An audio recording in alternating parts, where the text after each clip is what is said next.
Hit record.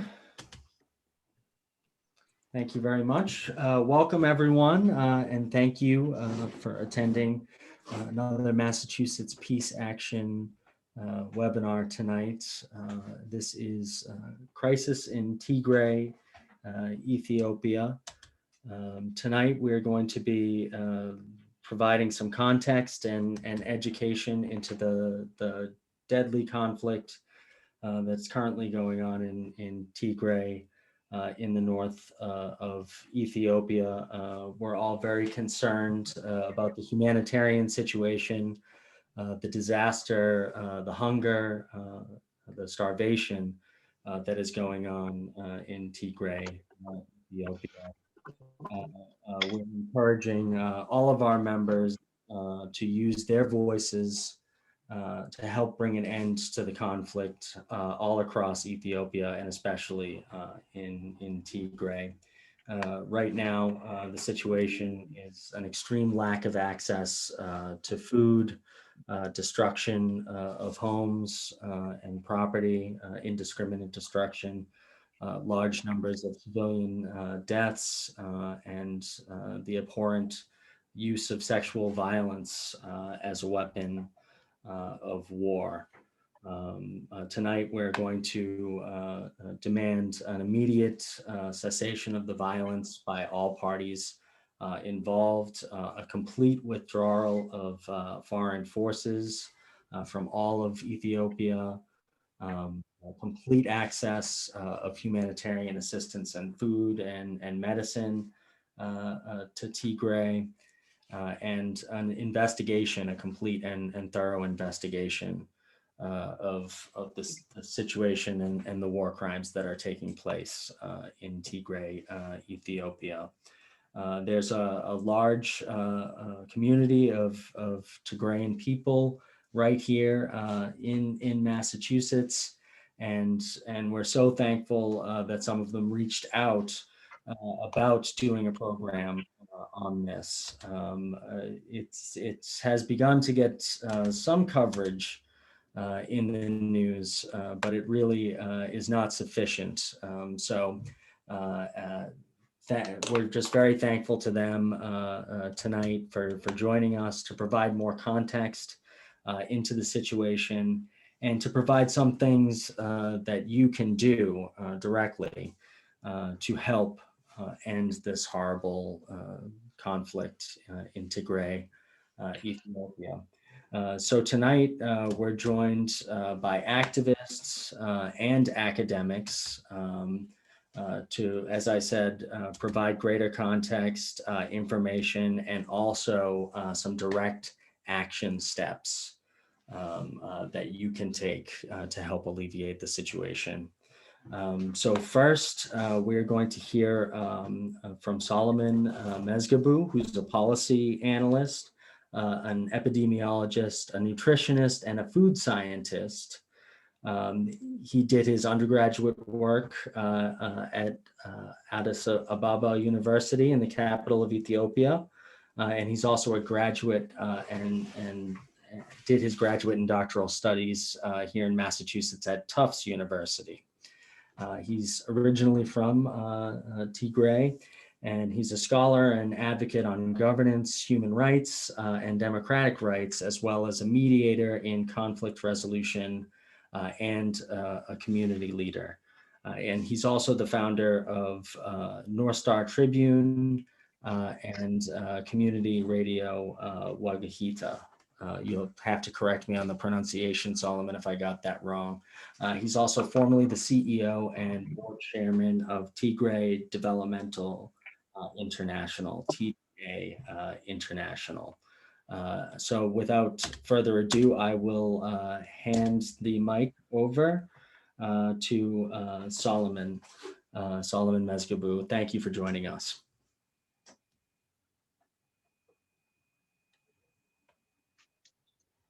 Solomon, you just got to take yourself off mute and you'll be all set. Wonders of Zoom, everyone.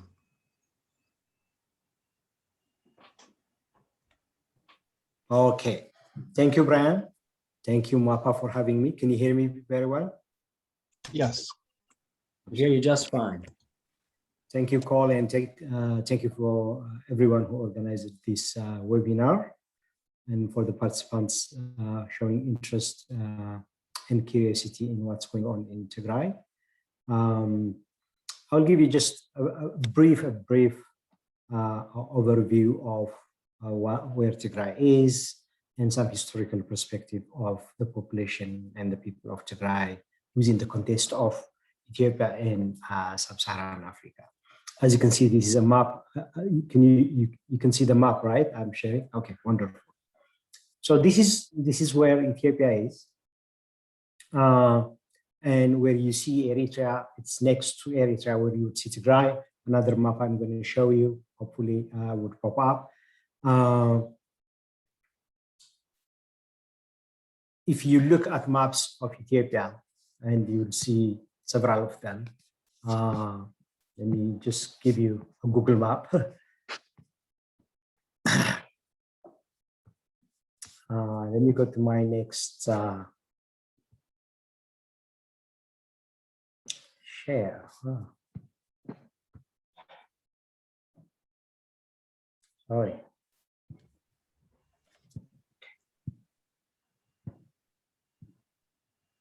Okay.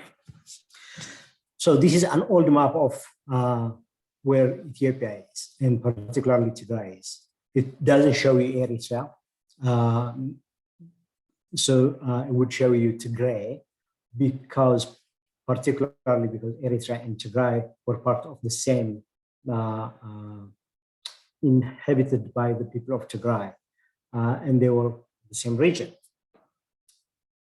Tigray has a history dating back to 3,000 years. Historical records would show you that. It's one of the, probably the first nation that adopted Christianity as its religion, and the first country that sheltered the followers of Islam, Prophet Muhammad, who were persecuted in Saudi Arabia in the 600s, and sheltered them in Ethiopia so that they can get some refuge, and were able to spread their religion back in the Middle East. So it's a very ancient country, it's ancient history, has its own literature, has its own language, including coins, all that. The empire then used to be called Abyssinian Empire. If you look at some maps of Ethiopia or the Abyssinian Empire from 1700s, for instance, you would see a great chunk of sub-Saharan Africa, would say Ethiopia, probably anywhere between 40% 70% of Africa would show as Ethiopia. The accuracy of those maps are based on guess estimates then, so there were no specific political boundaries or cartographers that looked at the political administration or polity, but it would show you that Ethiopia had a larger influence in Africa and represented in the world as such. That was the case. I will fast forward until the 1800s, the scramble for Africa. So I'll give you specific timelines because it would give you a better picture. So around 1869, Italy started to get a foothold on one of the ports of Ethiopia, or Tigray then, Assab. And then in 1989, 20 years later, the emperor of Ethiopia, Haile Selassie, was killed while fighting a war with the Sudan's Mahdists. As the result, another competing emperor called Menelik, you probably would hear it a lot later at some point, who was competing for the throne, that became the emperor. Knowing there was a dispute between the ruling class and the monarchs, Italy got the chance for the first time in 1890 to get hold of the north part of Ethiopia and the sea coast, and coined the name Eritrea. So that was part of Tigray. So 1869, the first time it got a hold in Assab, the ports, And then 20 years later, 1889, 1890, got a large chunk of the northern segment of Ethiopia, or the half part of Tigray, and declared a colony called Eritrea. So that's an important year. There was a battle of Adwa several years later.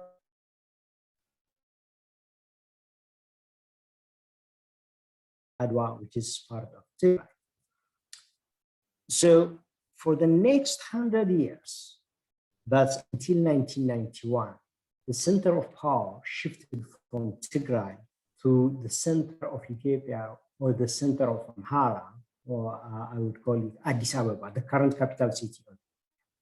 So for centuries, the center of power was in Aksum in Tigray.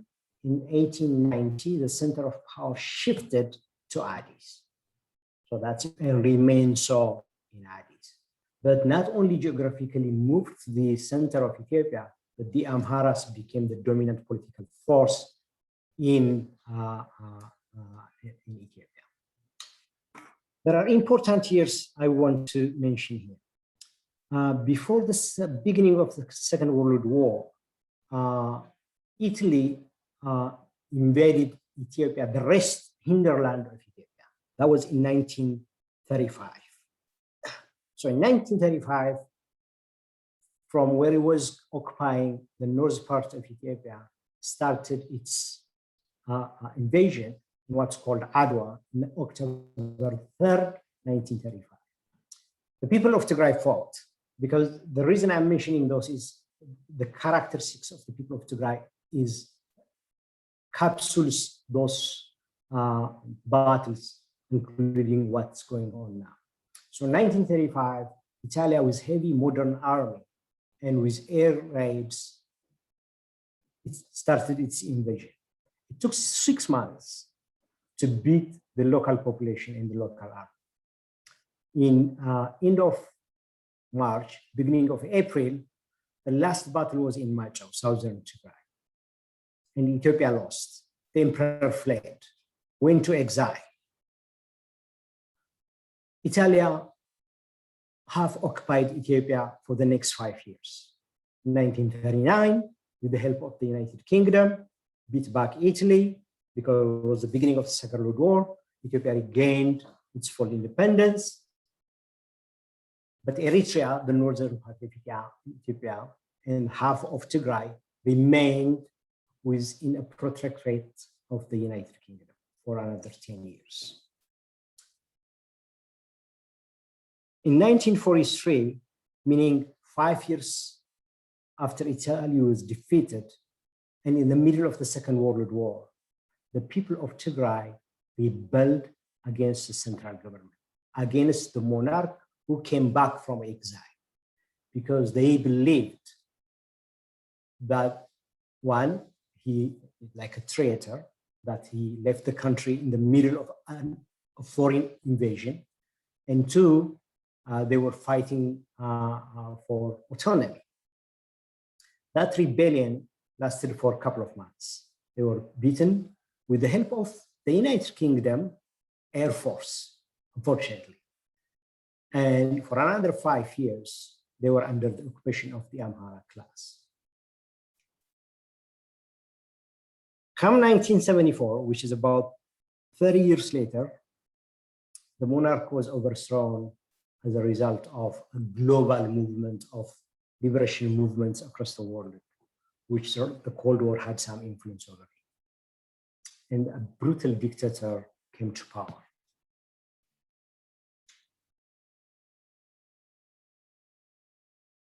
And that particular era was terrible for Ethiopia. It started the beginning of the Red Terror. Thousands of young men and women who were very progressive were murdered. And some of them went and raised armed resistance. And there were several political organizations that started armed movements.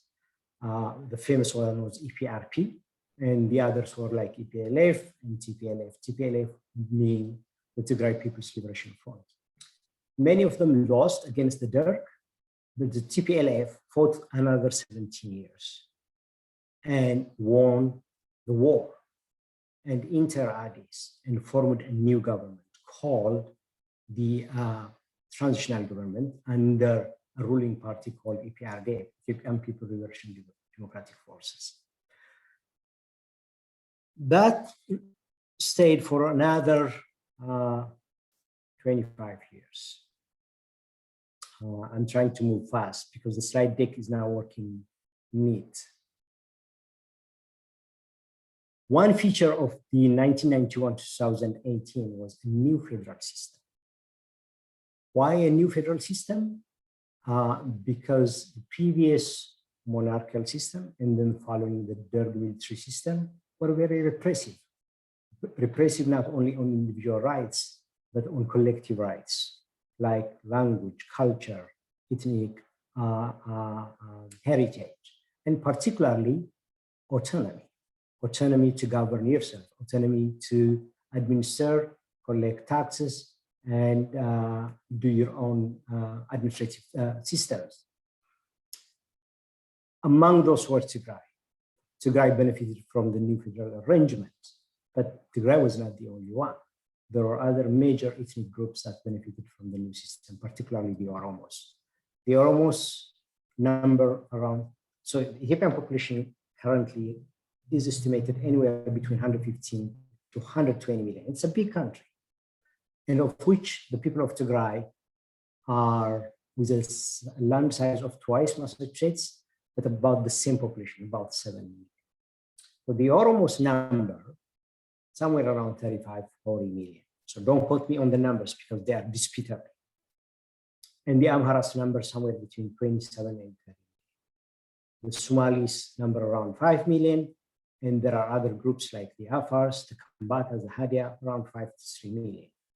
Other ethnic nationalities combined number around 35, 45 million.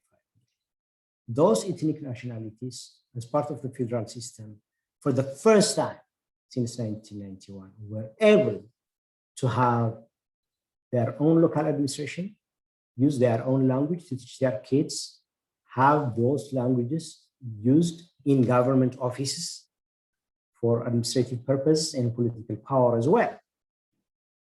So in the last, between 1991 and 2015, Ethiopia saw unprecedented economic development. The life expectancy grew from about 38 years to 64 years. Universal education expanded to more than 65%, in some places as high as 90%. College participation, which was around 20,000, grew by 20-fold to about 400,000. So unprecedented economic growth and human development. But there were problems.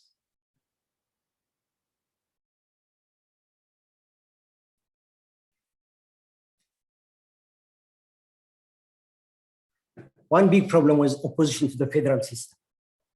So there were a critical number of people and groups who were opposed to the federal system, primarily emanating from the Amhara community, because for the last 100 years, they benefited from the arrangement where the Amharas were the dominant social, political, economic force.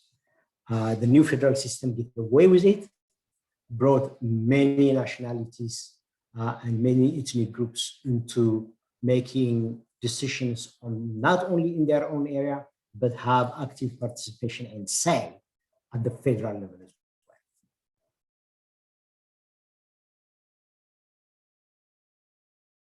But it had also its misgivings. It was what's called developmental state. The government had heavy-handedly handled and had a bigger role in deciding the economic direction of the country, the political direction of the country, and there were discontent around governance issues and political space as well. This came from particularly two groups, the Amharas and the Oromos who wanted more political power because their number is high, 35 to 40 million people. And the Amharas felt, one, losing from the new structure, and two, their representation in the federal system didn't represent their number.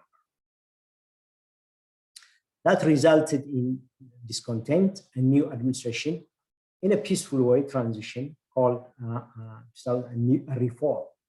And the new prime minister is Prime Minister Abiy, who came to power in 2018. One of his first moves, and the reason why I brought Eritrea into the conversation, was there was a war in 1998-2000 that started over a border issue that had more underlying causes, and between Ethiopia and Eritrea, which had declared independence in 1991. So Abiy brokered a new peace deal. And as a result, he even got a Nobel Prize for it. Later, it seems we found out it has nothing to do with peace deal. It has war dealing.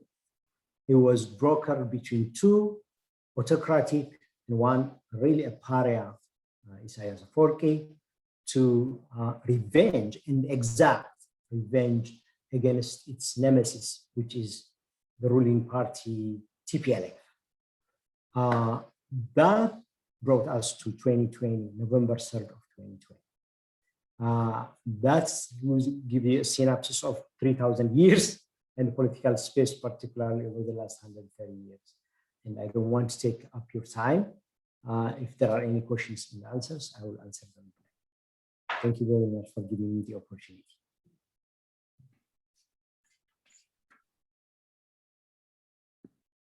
Over to you.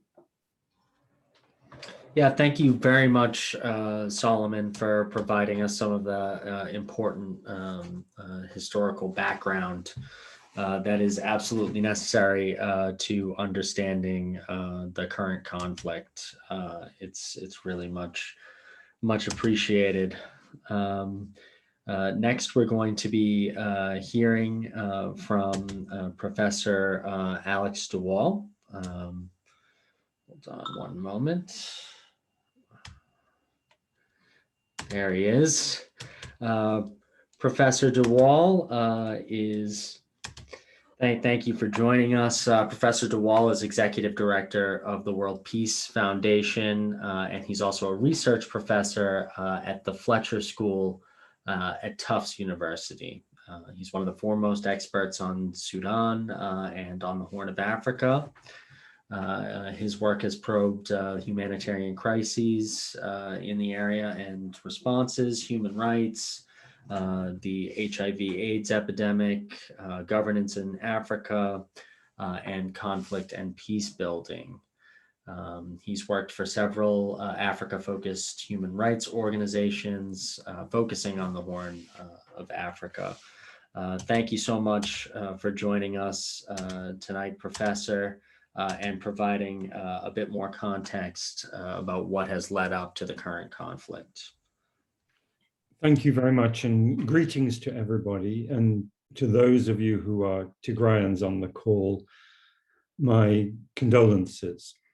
Over the last 6 months, I've been quite outspoken in calling out the atrocities and the dangers of the current war. And as a result, many Tigrayans have contacted me. And at the beginning, I always asked, how is your family? And I soon learned that the correct greeting was condolences, because everybody has lost somebody. And the information blackout that has been in place for 6 months now has been extraordinarily effective in preventing a comprehensive picture from emerging. There is no internet, there is no cell phones, journalists have not been able to venture beyond 1 or 2 locations. Aid agencies have not been able to venture also beyond a handful of locations. And it's even the basic rudiments of communication, which are standard for a humanitarian agency in a crisis situation such as this, such as a two-way radio, have not been permitted by the Ethiopian government. And it's quite extraordinary that in the year 2021, an area that contains 5-6 million people should be so shut off from the external world that it is possible for the United Nations to estimate that 5.2 million people are in need of emergency assistance, and less than 1 million people are actually receiving it. And for the Ethiopian government to say, no, it's only just over 1 million people and they're all getting it. And the journalists to be unable to substantiate actually what is happening and refute the false stories that are being told us.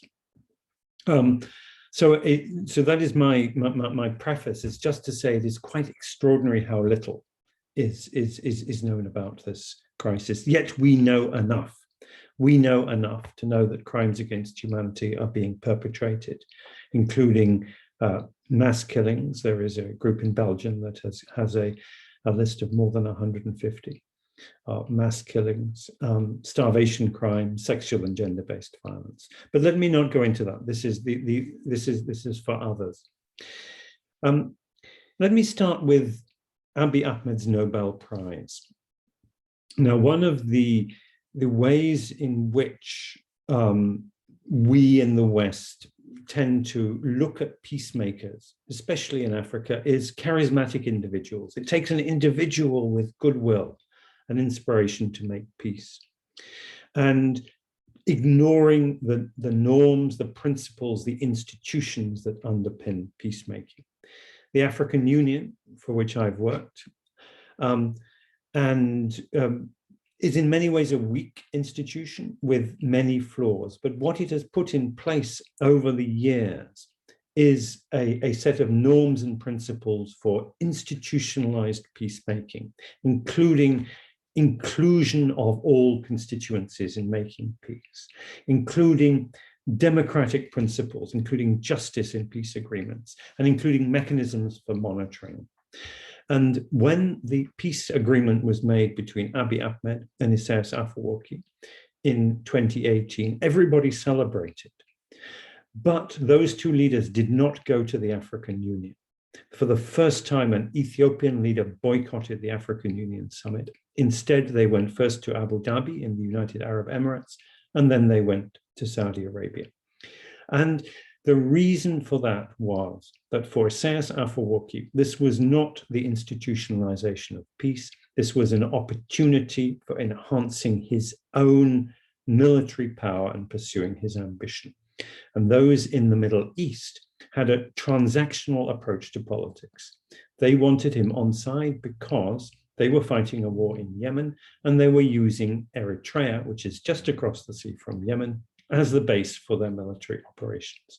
They, in fact, were financing what was a garrison state, a state without a constitution, without a parliament, without a judiciary, without a press, and which has really only one functioning institution, maybe two, one being the army, the other one being the security forces. Indefinite, compulsory conscription of all 11th graders into indefinite national service. And the justification for maintaining this state, this garrison state, was there was an unresolved conflict with Ethiopia. So the assumption of everybody was, when that conflict goes away, then the state can become a little bit more like a normal state. Political prisoners might be released, the army might be demobilized, etc. But not a bit of it. For Isaias Afwerki, this was an opportunity for him to extend his axis of autocracy beyond Eritrea. Now, there's some who ascribe an autocratic intent to Prime Minister Abiy Ahmed from the beginning. I'm actually not one of those. I think he was a genuine reformer, but a very naive one.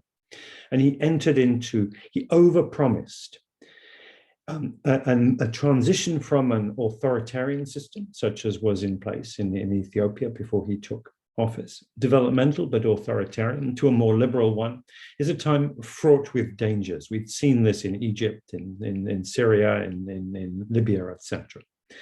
It's a time when those who are more ruthless in their use of money and guns can actually seize power not at the expense of Democrats.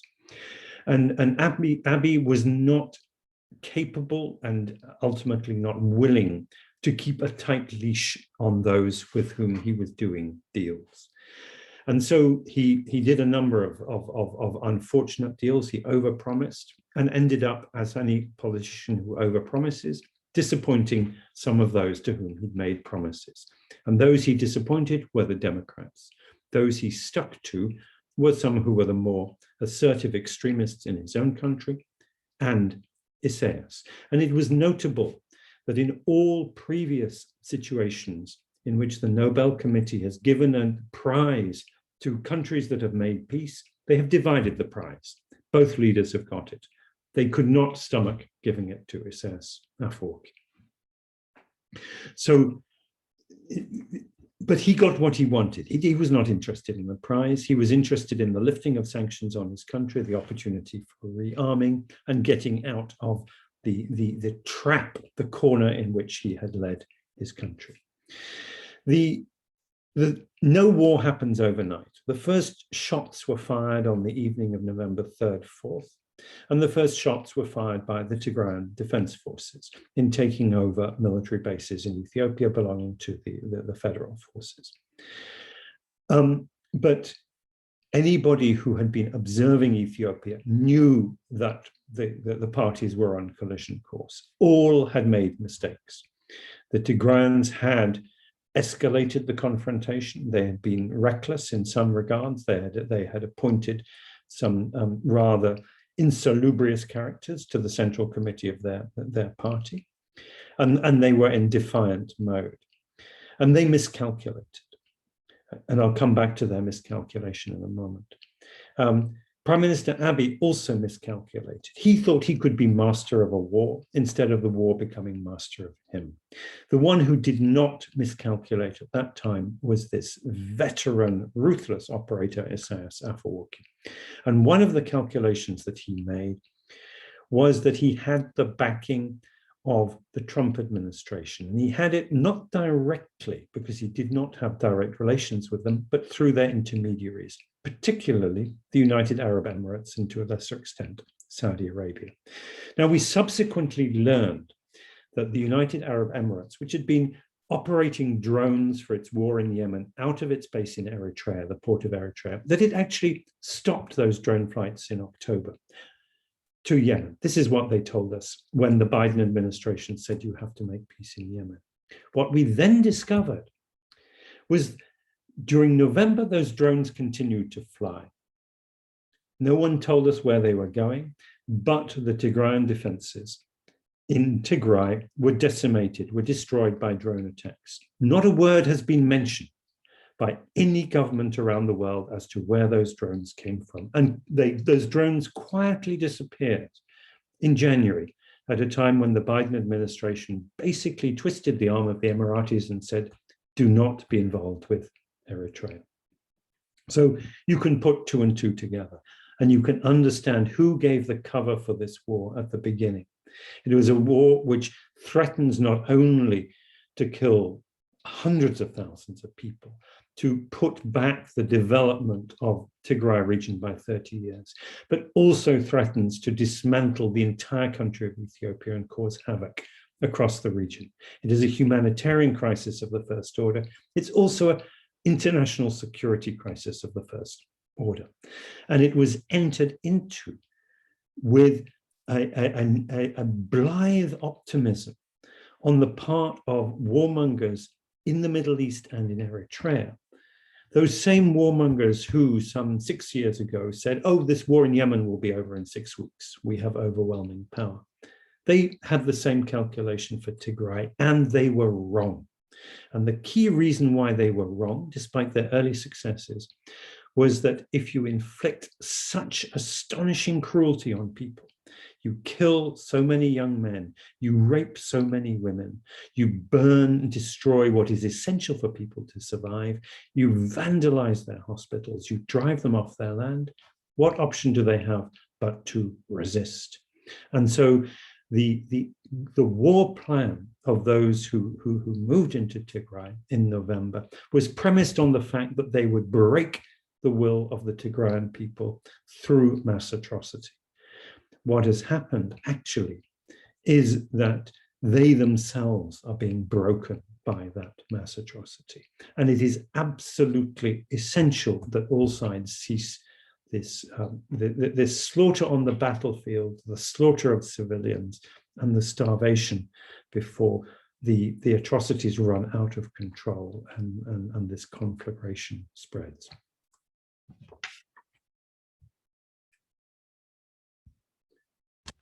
Thank you, Professor DeWall, for that analysis. It's really much appreciated, and I'm sure our attendees will not be surprised to hear that, despite the fact that it was indirect, it seems that the Trump administration did give some cover to what was going on. Before we move on, I just want to let people know that we will be taking questions at the end of the presentations after we hear from two young Tigrayan activists. So please do think about your questions, and then when we get to that portion, you can hit the participants button at the bottom of your screen and then click raise hand. But before we get to that, next we're going to hear from Akhlil Bile, who was born and raised in Tigray and came to the US when he was 17. He went to school at UMass Dartmouth and is a member of the Tigrayan community here in Boston. He's currently the project manager of Tigray Community Boston Youth Group, which is a nonprofit organization dedicated to improving the lives of Ethiopians of Tigrayan origin in Eastern Massachusetts. Akhlil has been following Ethiopian and African affairs for his entire life and is a geopolitics specialist on the Horn of Africa. Akhlil, thank you for joining us. Let me put you up on the screen, Akhlil. All right. Thank you so much, Brian. Thank you for joining us. Thank you. And thank you, MAPA, for having us. And hello, everybody. This is a great opportunity to be a voice for our people. Would like to thank you, those of you that have tuned in live. Welcome, and we hope that you get some insight at the end of the presentation. Speak up against injustice. Just give me 1 second so I can share a screen.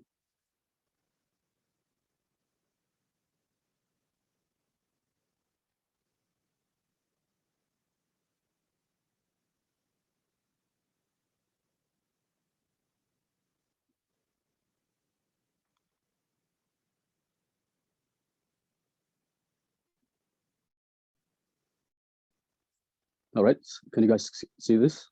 Yes, we see it just fine. Perfect, thank you. All right, so without further ado, I'll give a brief overview of the crisis. So what has been happening, what is currently happening on the ground since this genocidal war was waged on the people of Tigray.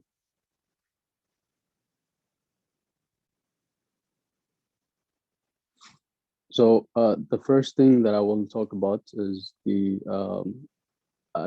my counterpart here, Professor Alex, has mentioned already, this the ethnic field massacres that have taken place against the people of Tigray. So because of their ethnicity, we have lost thousands of people as a result of this genocidal war. These atrocities have been reported by internationally known humanitarian organizations and new, credible news outlets around the world. Some of these atrocities have been have surfaced, since these refugees started to flee to Sudan. So these were some testimonies that were given from those that have escaped the war.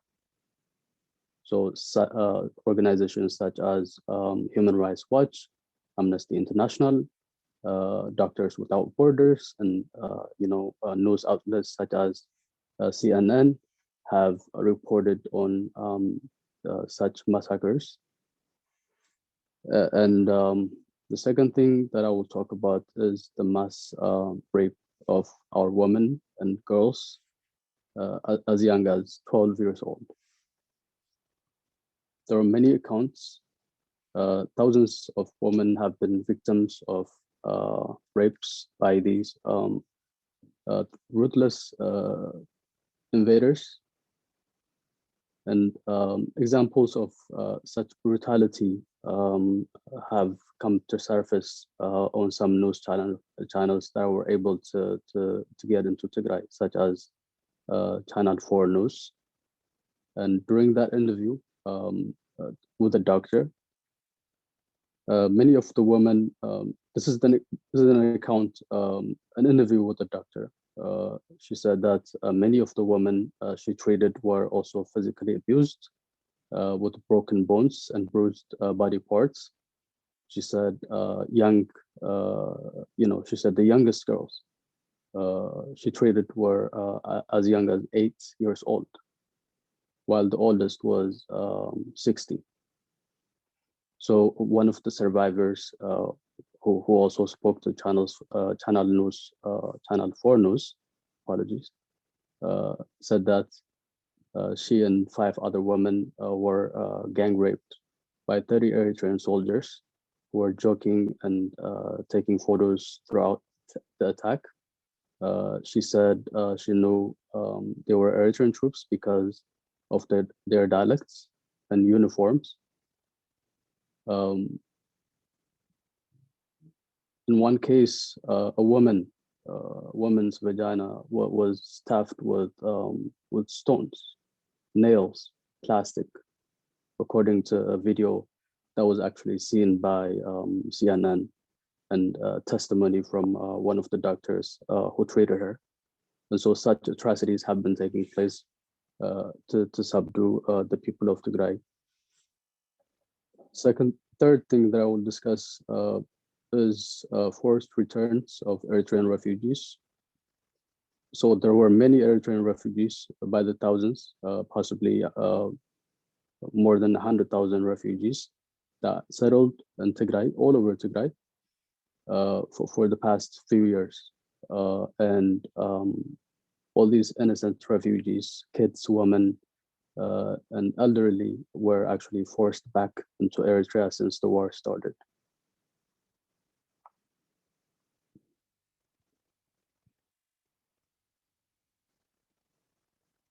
The next thing I will talk about is the destruction of homes, the looting of homes, hospitals, schools, public buildings, factories, and private businesses.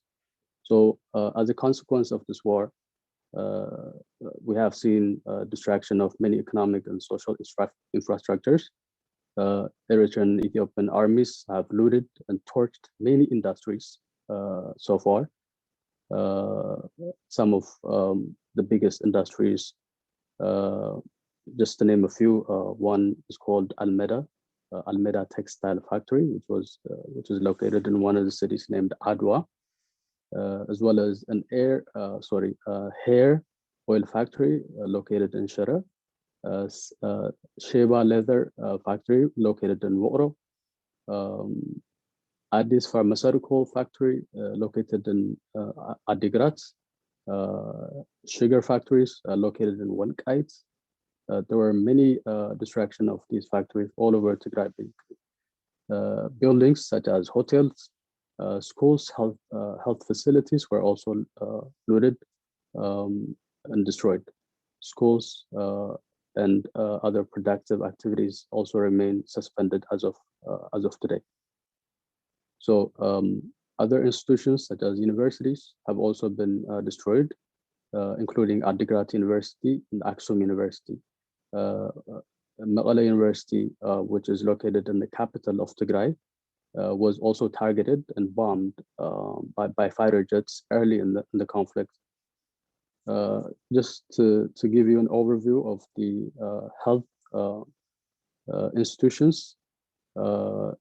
Before the war began, there were about 269 ambulances and like all over the hospitals, and only 31 of them remain functioning in Tigray today. The rest were either looted or destroyed. So for more than 2 months, as Professor Alex mentioned earlier, bank services were down in the region, and electricity was rarely available. Telecommunication lines were also blocked, although some services began to be restored right now. Transport, electricity, banking, and other links remain irregular throughout the region as of now. The next thing that I will talk about is destruction of historical and cultural and religious sites. As Solomon also mentioned earlier, one of the historical places that was destroyed is Al-Negashi. Al-Negashi, one of the oldest mosques in Africa. And another church nearby, which is called Charkos Church in Zalambasa, bordering Eritrea. Both were bombed and looted. Other churches in other parts of Tigray were also looted and destroyed. Just to name another one, in Aksum, there were reports that as many as 750 civilians were actually killed within just a weekend at this historical church. This church is the home of the Ark of the Covenant, which is believed to be at high risk and the potential casualty of the current war. Moving on, I will discuss the burning of crops, farmlands, and forests. The catastrophic impact of the war is compounding as it is as started in the midst of a harvest season. As you guys may be aware of already, 90% or 97% of Tigrayans are actually farmers, and following severe desert locust invasion, 25% of those crops were destroyed. But since the conflict, some was left unharvested and burned or looted. According to the head of Tigray Bureau of Agriculture, Dr. Abadi Girmay, who recently spoke on a national television, he said that if Tigray misses the next harvest and drought is added to the current situation, we are entering an unprecedented history of death, displacement, and famine.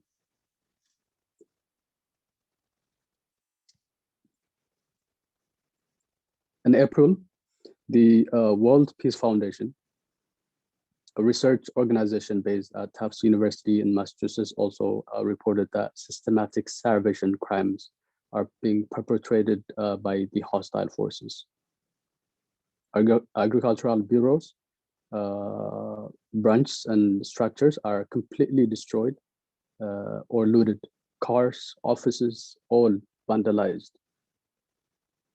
To return the agricultural sector, to what it was before the war, the head of the Agricultural Bureau estimates that would cost 120 billion birr. So these are some of the key things that have taken place on the ground. Moving forward, as Tigrayans, ethnic profiling is happening as we speak all over Ethiopia, just targeting them just because of their ethnicity. So purging, to Tigrayan homes, basically targeting them in military or peacekeeping missions or police. Anyone, everywhere is being targeted. Basically, Tigrayans are being unlawfully terminated from their jobs at one of the biggest enterprises in Ethiopia, which is Ethiopian Airlines. Unwarranted search of homes, mass arrests, and general harassment of Tigrayans all over Ethiopia are taking place. Police requesting for a list of ethnic Tigrayan staff at NGOs. Imagine that. So at even the highest places and all over Ethiopia, Tigrayans, because of their identity, are being targeted. Just to give a little bit overview of the refugees that have escaped into Sudan. This is based on UNHCR's report. There are over 60,000 refugees currently residing in Sudan. So of these, 36% are female, 64% are male, and there are many children, as many as 27%.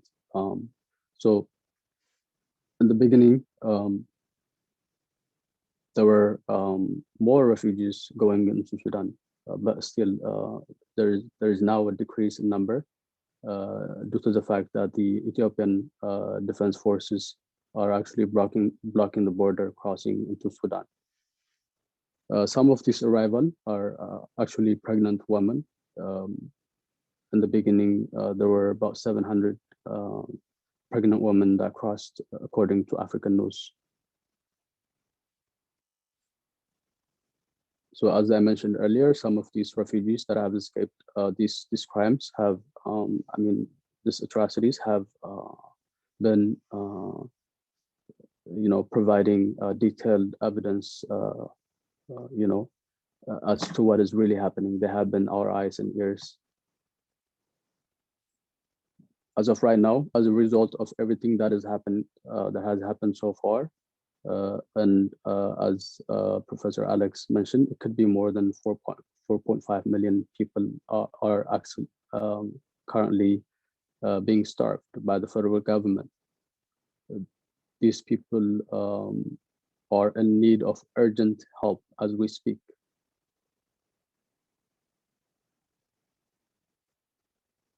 All right.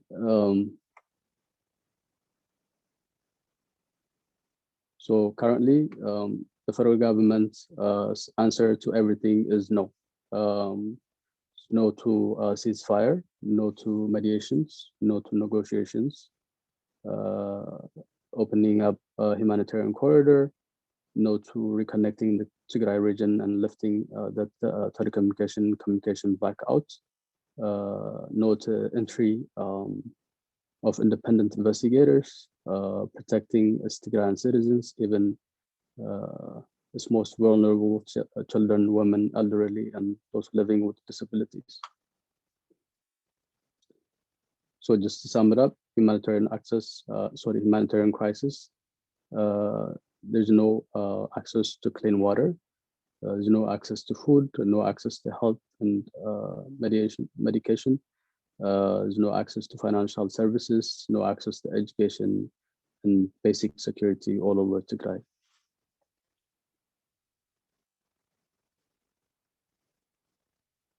All right, as for this next slide, my partner here, Luam, will go over in details, but these are some of the things that we're asking as US citizens. We Tigrayan Americans are asking you to help save the life of the people of Tigray by pushing for Eritrean and Amhara forces to move out of Tigray immediately, and unfettered humanitarian access to all parts of Tigray, and unrestricted independent media access into the region to establish the reality of the conflict. Ceasefire to all hostilities in Tigray, unrestricted independent investigations to assess war crimes against humanity, countries that have development partnership with the Ethiopian government to push for all-inclusive national dialogue, and to facilitate dialogues with UNESCO and relevant parties to address looted heritage sites and religious artifacts from Tigray. Our asks from the international community are to impose economic sanctions pending a ceasefire and unrestricted humanitarian media access to Tigray, impose a travel ban on all government and military officials, impose an arms embargo to cut off military supplies to the Ethiopian government and pending a ceasefire and unrestricted humanitarian media access to Tigray, coordinate with allies to ensure similar UN mandated economic and military sanctions are imposed, pending a ceasefire and unrestricted humanitarian and media access to Tigray. So reinstate the previously lifted UN Security Council arms embargo and to target sanctions against the Eritrean government for all atrocities that they are committing against the people of Tigray. Restore the duly elected Tigray regional government as to negotiate with the rightful Tigrayan people's representatives. Just to conclude, this is what Secretary Antony Blinken said about the whole situation in Tigray, just as a conclusion. So he says the United States is gravely concerned by reported atrocities and the overall deteriorating situation in the Tigray region of Ethiopia. We strongly condemn the killing, forced removal, and displacements, sexual assaults, and other extremely serious human rights violations and abuses by several parties that multiple organizations have reported in Tigray. We are also deeply concerned by the worsening humanitarian crisis. So this is Antony J. Blinken, U.S. Secretary of State statement recently. This is also from Linda Thomas. She is the U.S. ambassador to the United Nations. This was also her say on what's going on in Tigray. The United States is alarmed by the humanitarian and human rights situation in Tigray, in Ethiopia. What's happening in Ethiopia has had and will continue to have devastating consequences for thousands of innocent people and pose a direct threat to regional peace and security. We urge the Ethiopian government to support an immediate end to fighting in Tigray, and to that end, the prompt withdrawal of Eritrean forces and Amhara regional forces from Tigray are essential steps. And we urge the broader region to work fast and together towards a peaceful resolution. Finally, I like to read this one also. This is by Joseph Barrell. He's the EU Foreign Affairs Chief, the European Union Foreign Affairs Chief.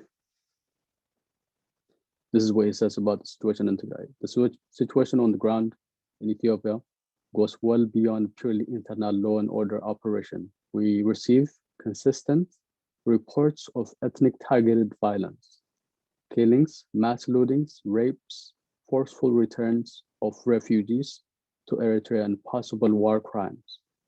So these are some of the things that were said by leaders of some of the biggest institutions and the most advanced nations in the world about the situation in Tigray. And I thank you for listening, and I hope everyone is able to speak about these atrocities and stop both the Ethiopian and the Eritrean governments from continuing to commit atrocities against innocent people. Thank you. Thanks, Akhlil. We appreciate that presentation and the information about what is going on right now in Tigray. So thank you so much for that. We're going to get to your questions coming right up. But lastly, we're going to hear from Luam Jidi, who is currently an undergraduate at Tufts University locally here.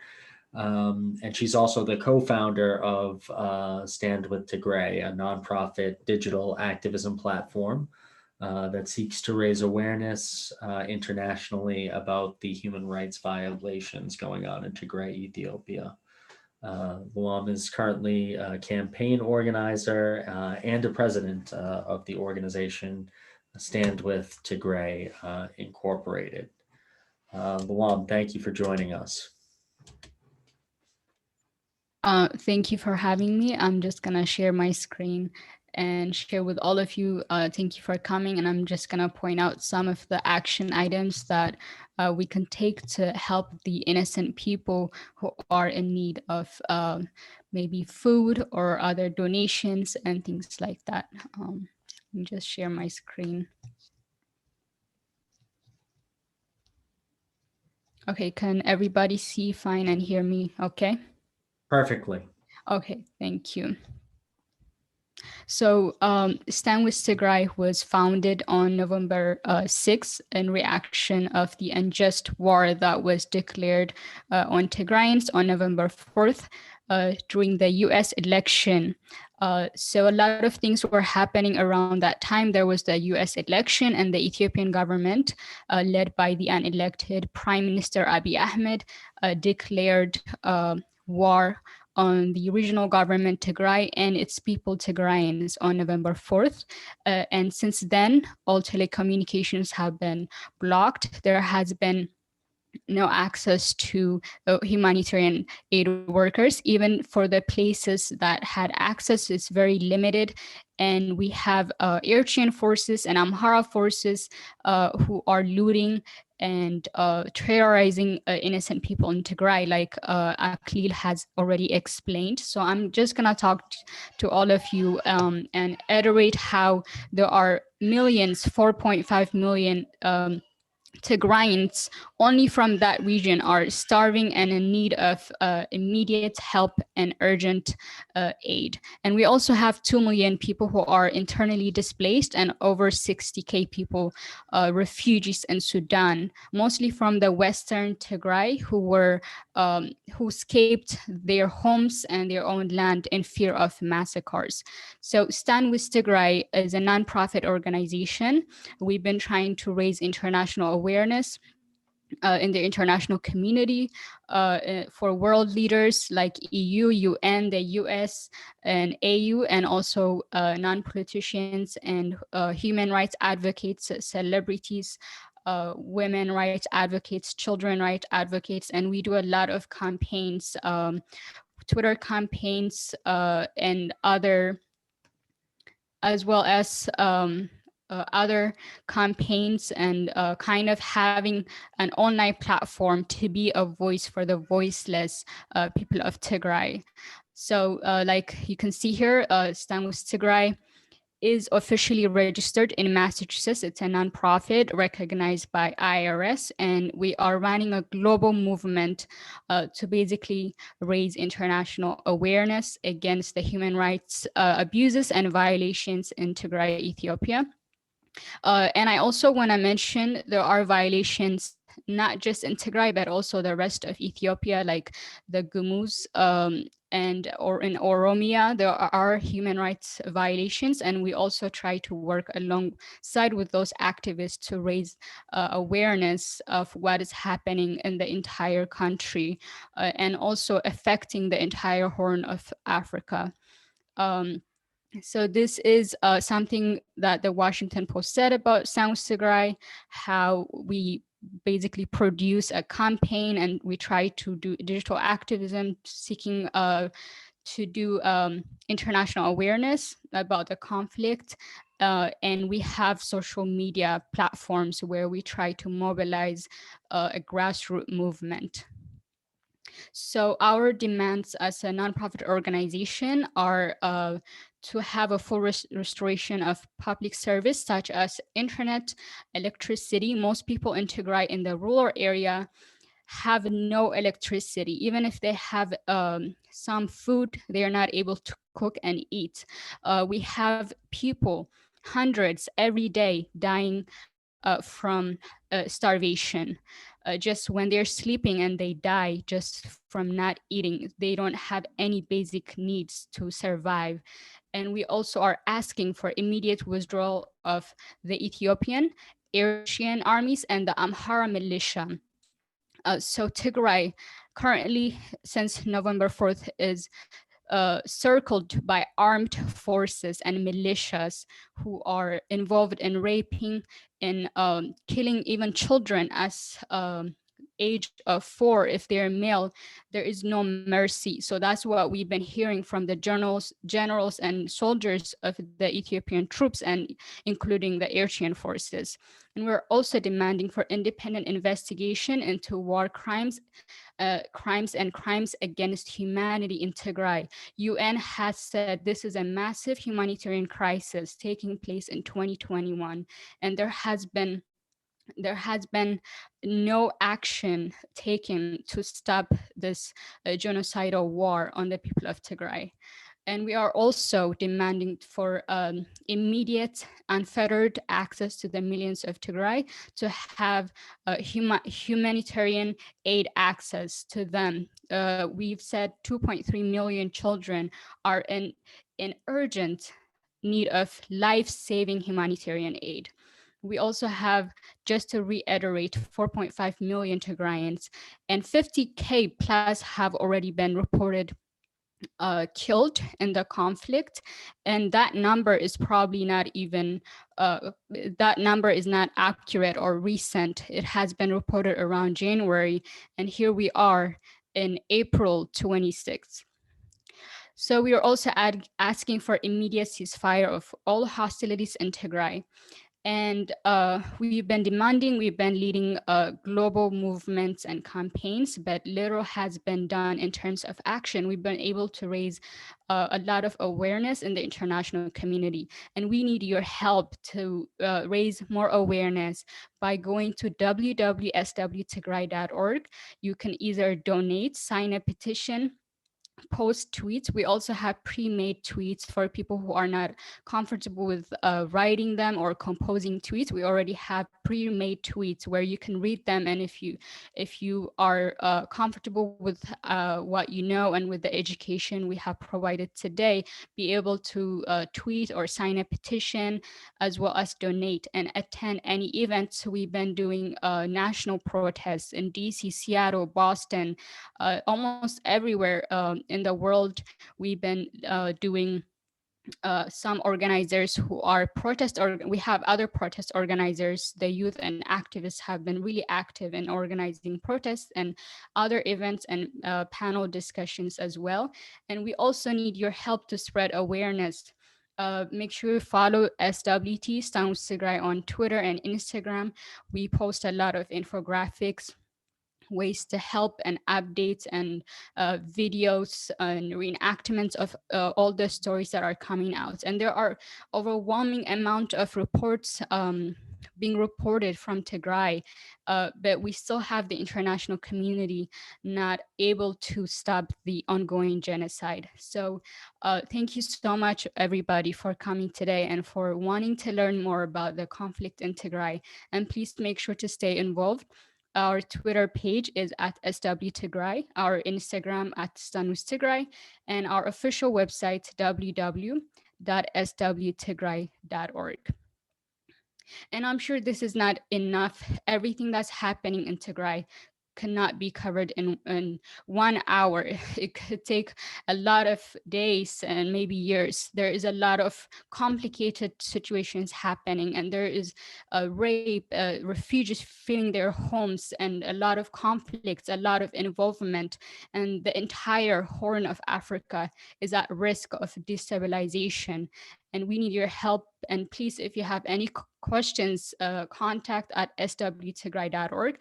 We're more than happy to answer any of your questions and to guide you ways in which you can help to be a voice, to spread awareness, to donate, and just join the movement and stand with Tigray. Thank you so much, everybody, for listening. And here is a QR code. Feel free to take a picture. If you have your camera on your phone, you can simply point it on this QR code, and it will directly take you to swtigray.org. And we have a lot of information on our homepage. And if you also go to, if I can share. I don't think I'm able to share the website right now, but feel free to ask me any questions in the chat. So thank you so much. Yeah, I just took, I just put your share screen down. If you share again, you might be able to put the website up. Okay, awesome. I'll do that. But thank you so much for that presentation and for your work co-founding Stand with Tigray. I want to open it up for questions for our panelists. So you can either put your question right there in the chat, or you can go down to the bottom of your screen and under the participants button, you can click raise hand, and I will see that you have your hand raised and call on you in turn. But just to start, I'll ask you a question, Luam. How old is this organization? How many members does it have? How many cities are you located in? How long? When exactly did you co-found Stand with Tigray? So we founded Stand with Tigray November 6, 2020. So 2 days after the war was declared on Tigray. And we are located almost everywhere in the world. We have colleagues, people that work with us from Norway, from other UK and different locations. And within the United States, we also have people from Minnesota. Most of us are located in Boston because that's where we founded it. And yeah, so most people are here. We have a lot of people that work with us in our team, but we also collaborate with other Tigrayan-based organizations and non-Tigrayan organizations around the US and the world. And you mentioned specifically that this war began 2 days before you founded the organization on November the 4th, and that was the same day as Election Day here in the United States. And I'm sure that is no coincidence. Could you talk a little bit more about why you think that day was chosen and why this conflict was launched on a day where it would not get as much attention? Yeah, that's a great question. So it was declared on November 4th. There were some tensions before that. This war did not start on November 4th. There has been governmental propaganda to kind of weaken the region of Tigray, to block governmental transportations or just any access entering to Tigray, and cutting down and defunding the COVID-19 budget to Tigray specifically. And declaring the war on November 4th was intentional. So this war by the Ethiopian government is actually called rule of law. It's an operation of rule of law. And there has been a lot of disinformation as a way to deny. Has been a denial that we've been fighting against. The Ethiopian government saying that there is no war in Tigray, no civilians being killed in Tigray, and the refugees that are being forced to leave their house and going into Sudan. Most of them are children and women. But you see the Ethiopian government coming out and saying, oh, these are just male, mostly men, and those are not even innocent. People have been involved in the war, which is not the case.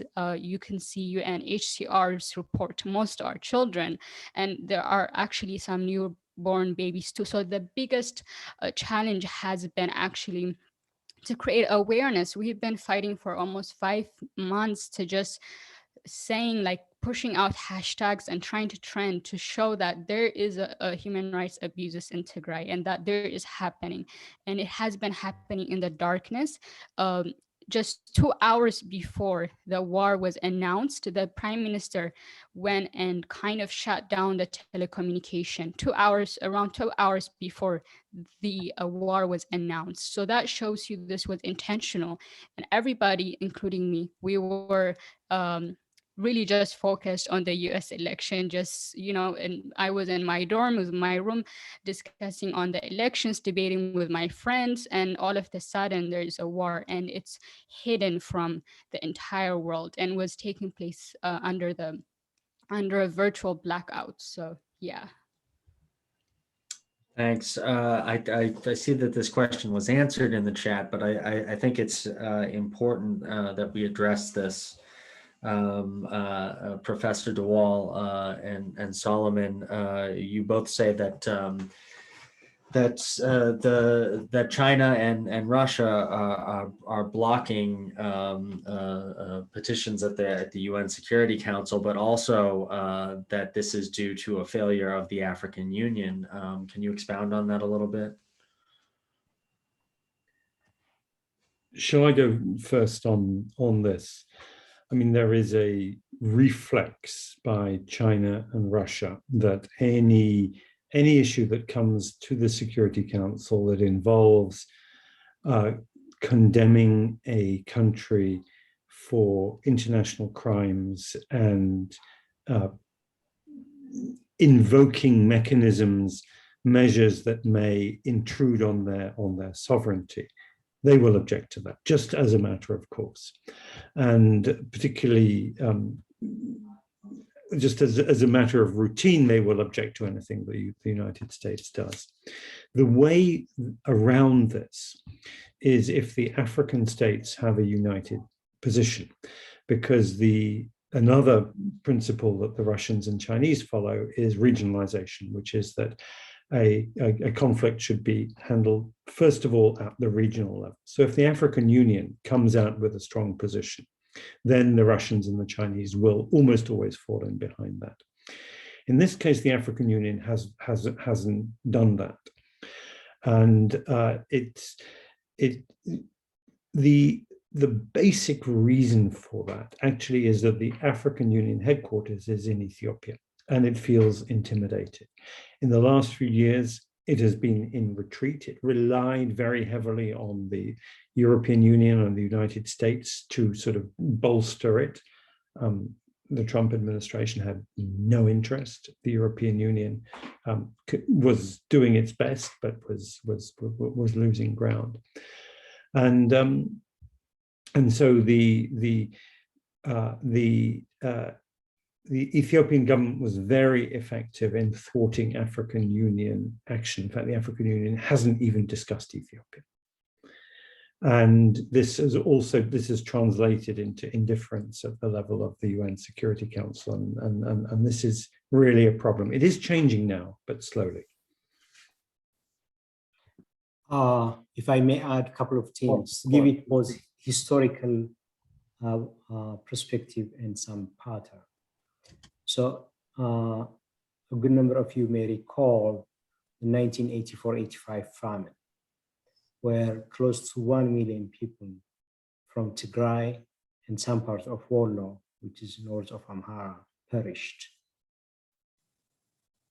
It was during this period where the Cold War, end of the Cold War, but still the influence of the Russia-Soviet Union then was an ally of the Mengistu, the Derg regime. And the people of Tigray were cut off from aid, while at the same time a rebellion and an armed struggle ravaging the entire Tigray. And the burden of removing the Derg regime was fallen on the people of Tigray, and particularly the TPLF. And the only aid to save the remaining of the population came through a movement, the Band Aid, We Are the World, and of course, the support from, even though late, from the US government and Europeans and Canada by providing food and humanitarian assistance, other humanitarian assistance that kept the rest of the population to survive. That was in 1984-85.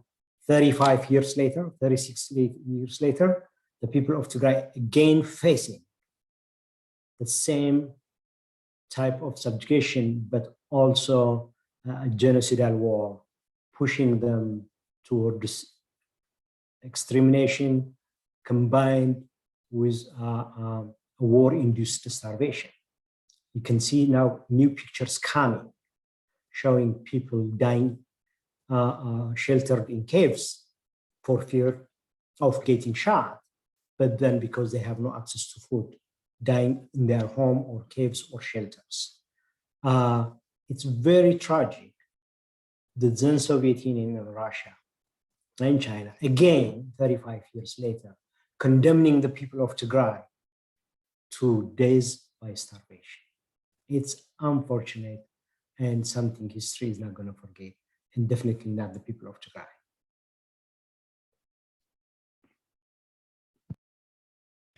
Thank you, Solomon. Akhlil, I want you to tell us a little bit more, if you can, about the local work of your organization, and tell people how they can get involved with the Tigray Community Boston Youth Group.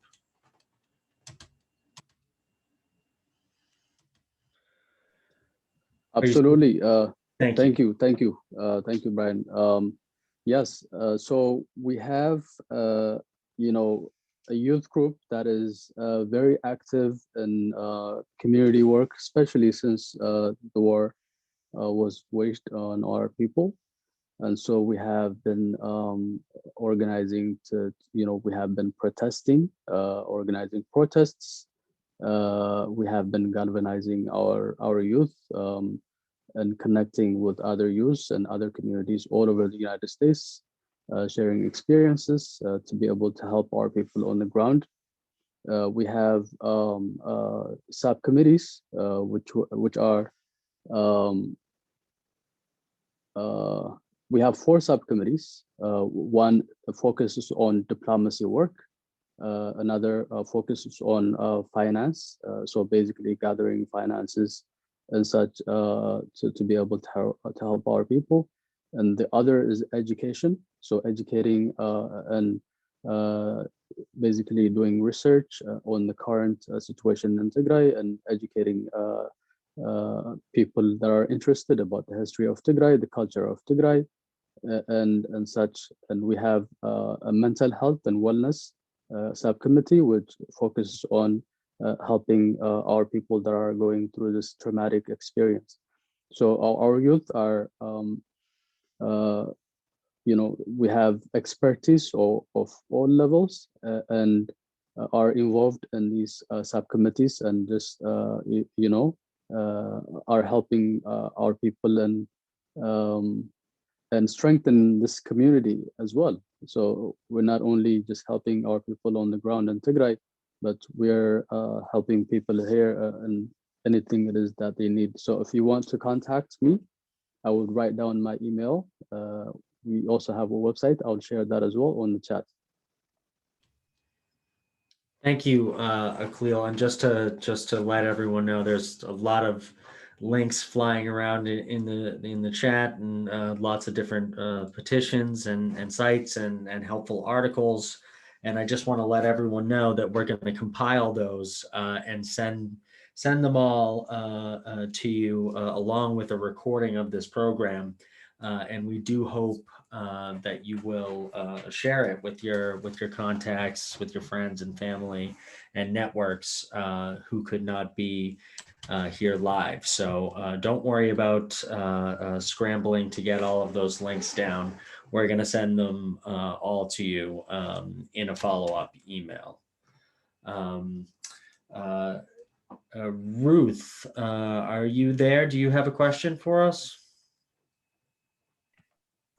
Well, I was hoping to be anonymous because my questions are so primitive and basic, but anybody could take this. I'm sorry for my ignorance of the history, but I'm trying to figure out what is the reason for the Ethiopians and Eritreans to be attacking Tigray. I mean, obviously, if they want land, they've ruined the land. So I realize that that's a very basic question, but I'm just learning, so thank you.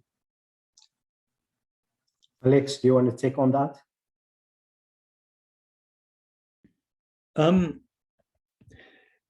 There's no simple answer. The government in Ethiopia between 1991 and 2018 was a coalition, and at its head was the Tigray People's Liberation Front, the people of Tigray. And as is common in a transition from one ruling system to another after 2018, the group that was handing over power, and they were willingly handing over power, also had their concerns about protecting their own status and what they'd achieved. They were also on the other side being demonized for everything that might have gone wrong. What had gone right, they were not credited with. What had gone wrong, they were demonized, they were blamed for. So there was the Prime Minister Abiy had an agenda of, as it were, cutting the TPLF down to size, and that there was room, I think, for political compromise on that. And both sides actually, I think, acknowledged that. Where it got out of hand was the rivalry between Tigray and Eritrea, because the Eritreans saw the Tigrayans and the TPLF, the Tigray People's Liberation Front, really as an existential threat, because it had been them who had led the war that had defeated Ethiopia defeated Eritrea 20 years ago. And so it was the entry of the Eritreans into this internal political dispute that escalated it to the level of a war of extermination. And when their war went wrong, what generals usually do when they don't win the quick victory that they've promised, they say, oh, let's just have another offensive. We'll get it done with another offensive. And this can go on for years and years. And already we have seen, after the first offensive in November, which didn't succeed, but they felt it was almost succeeding. This coalition said, oh, well, we'll try another one. So they tried in January, they tried in February, they tried in March, they tried even the bigger one last week. And they just will, I mean, it's the trope of the hyper-masculinized autocrat to keep on trying offensives until they break their own country. If I may add, Brian, so of course. So Eritrea, Isaias, the Eritrea's president, rules over the country since its independence for the last 30 years. The country doesn't have any constitution. It doesn't have a government system of checks and balances. It has picked up fight with all its neighbors, Ethiopia, Sudan, Djibouti, even across the sea with Yemen, and has its population of young men for life drafted, and probably anywhere between 1 to 1.5 million left the country, migrated to Africa and Europe and the United States. The conscription mandated, which Alex elaborated earlier, has resulted in literally the decimation of economic development in Eritrea. So you have a paramilitary state that uses its security apparatus to exact and define relationships with neighboring countries and others, even across all the way to Somali and even to the Southern Africa. So he felt he was checked by the people of the TPLF, which was the ruling party of Ethiopia, of its ambitions to size, and used a new Abiy administration in power, trying to put TPLF into size and use the peace deal to wage war of vengeance and revenge. Thank you. Thanks, Solomon. This is perhaps a bit of a tangent, but I think it's an important issue. And Luam had talked a little bit about the destabilization of the region generally. Bruce Rosen just posted an article about the threat of war between Ethiopia and Egypt, based on control over the sources of the Nile River and some of the dams that are being built on the Nile. I'm wondering if anyone can comment on those concerns. I can start, and then Alex probably can elaborate further. So the Nile River, the flows from about 8-9 upstream countries all the way to Sudan and then Egypt. The contributors are Kenya, Uganda, Rwanda, all the way down to the Great Lakes, and then up Ethiopia. So you have the White Nile and the Blue Nile, the water that combines both Blue Nile and White Nile in the Sudan, the water that flows to the Sudan and eventually to Egypt. 87% of the water volume comes from Ethiopia. That's the important part of this. It's estimated about 80 to 85 billion cubic liters flow to Egypt. There is some agreement when Egypt and Sudan were under the colony of the British, some water allocation between the Sudan and the Egypt taking a lion's share of this and divided up between Sudan and Egypt. And while the rest of the countries that contribute to the water actually have none of it. Ethiopia wanting to utilize the water over the last decades and decades, that didn't have the resources or the wherewithal to implement that project, nor a political support from the superpowers. The late prime minister, who have started an ambitious economic growth, that the country is growing, hungry for energy. It had about 400 megawatts of energy when EPRDF came to power under the premiership of Meles Zenawi, but eventually grew to about 4,000, needed another 6,000 to spur huge economic growth of industrialization. Sorry. Needed a big hydroelectric dam. So mobilized domestic resources despite lack of support from the US, European Union, or the World Bank, mobilized really domestic sources and started to begin building the dam. Because by then, which is around 2010, 2012, Ethiopia was very assertive through regional initiatives, was a very important player in IGAD, which is the Horn of Africa's constellation of political and economic entity, and then within the African Union. Its presence across in global political stage was very important because Prime Minister Meles Zenawi so had some muscles to be assertive about doing that, which Egypt really didn't like. But one important thing, Ethiopia, in the late Prime Minister Meles Zenawi and the late Foreign Minister Siyum Mesfin, who believed in multilateralism, mobilized the upstream countries to sign an agreement of a fair and equitable distribution of water in all countries, but Egypt remained outside that agreement. That was the diplomatic success and maneuver Ethiopia was able to achieve. Unfortunately, the new Prime Minister Abiy, because of his relationship with under the influence of Isaias, and I think very childish mistakes and adventures, now all the countries that had signed up with Ethiopia have fallen back into Egypt within just a short few months since the beginning of this war. So Ethiopia is losing grounds in its demand and assertiveness over the damming the Nile River.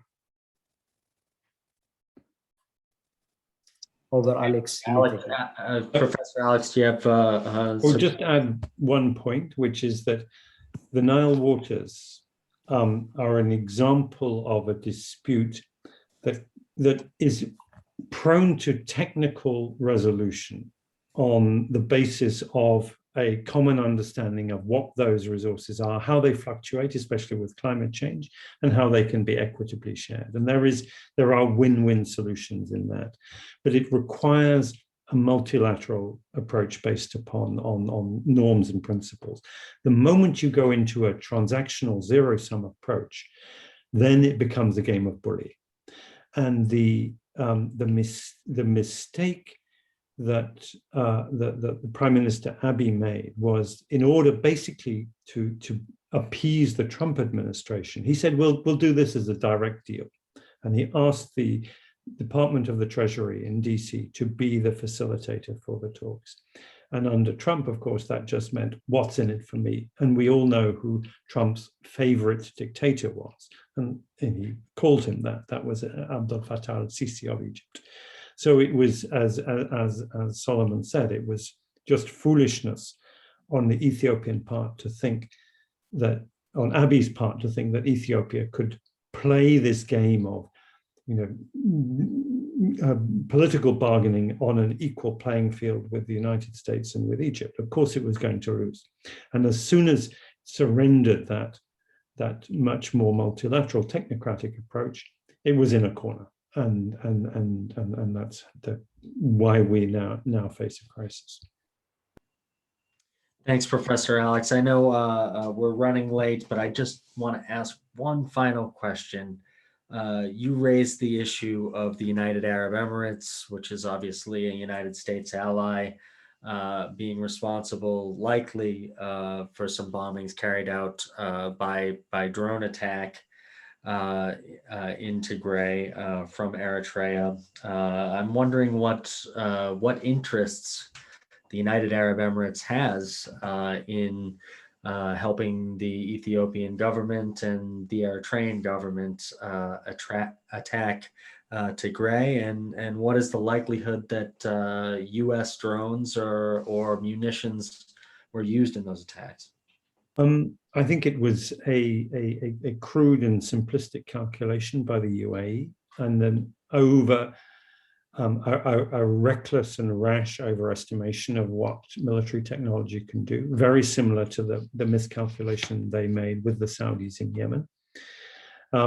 They have commercial interests in Ethiopia, they have security interests in Eritrea, and they have a wider commercial strategy of buying up the different seaports around the Western Indian Ocean. That said, as soon as the conflict between Ethiopia and Egypt and Sudan then went into the Egyptian camp, as soon as that flared, the Emiratis have more invested in Egypt and Sudan than they do have in Eritrea. So it was so they have now withdrawn. They are now no longer actively involved. The munitions that we used were bought from China and elsewhere. There's actually no evidence that any US munitions or US personnel were involved. Okay, thank you for clearing that up. With that, I want to thank everyone for coming out tonight to get an education and learn how you can get involved in helping alleviate the humanitarian catastrophe in Tigray. And I want to thank Solomon, Alex, Luam, and Aklil for presenting, for providing us with so much important information tonight. And we will be including a recording of this program as well as important links and ways to get involved in a follow-up email. I also want to thank particularly Lisa Björk for helping to organize this program. Was absolutely essential to doing so, and Sonny Robinson as well, who provided a lot of information to me for this program. Any final words before we sign off? I always like to give the final words to our experts and presenters. Thank you, Professor Alex. Appreciate your time. Thank you, Mapa. Thank you, Sani, Lisa, Cole, and Brian for facilitating this. And thank you for the participants for showing interest. And I'm hopeful if and when they need more information, they can go and check with Iceland with Tigray and other resources. But most importantly, speak with their representatives, congressional delegates, and other policymakers so that this war is ended and peace is returned in the region. Thank you, Solomon. Yeah, I also want to say thank you so much, Mass Peace Action, and everyone who joined us today. Thank you. Yes, thank you so much, all of you. This is Aklil. Thank you, Brian, for facilitating this. Lisa Björk for basically taking the initiative to connect us to Massachusetts Peace Action, as well as Mass Peace Action itself. What an honor to just join you guys and such a great organization. And we look forward to learning more about the organization itself and working with you guys moving forward. And thank you for the participants as well. You guys are awesome for just joining and just showing the interest to learn about Tigray. And please, as Solomon, Luam, all of you said, please do as much as you can to get involved and to learn more about the situation. Once again, thank you.